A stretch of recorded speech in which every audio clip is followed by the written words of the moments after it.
Now it came to pass on the third day that Esther put on her royal apparel, and stood in the inner court of the king's house, over against the king's house. And the king sat upon his royal throne in the royal house, over against the gate of the house. And it was so, when the king saw Esther the queen standing in the court, that she obtained favour in his sight. And the king held out to Esther the golden sceptre that was in his hand.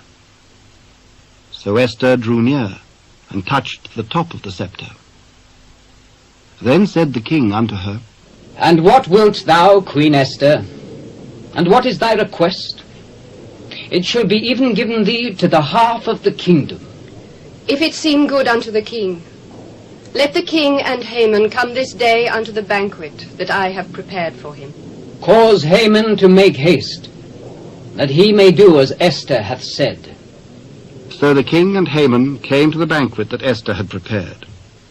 And the king said unto Esther at the banquet of wine, What is thy petition? And it shall be granted thee.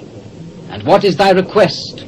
Even to the half of the kingdom it shall be performed. My petition and my request is, if I have found favour in the sight of the king, and if it please the king to grant my petition and to perform my request, let the king and Haman come to the banquet that I shall prepare for them, and I will do tomorrow as the king hath said. Then went Haman forth that day joyful and with a glad heart.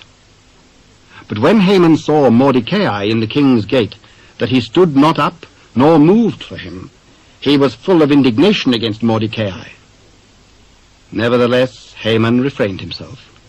And when he came home, he sent and called for his friends and Zeresh his wife. And Haman told them of the glory of his riches, and the multitude of his children, and all the things wherein the king had promoted him, and how he had advanced him above the princes and servants of the king.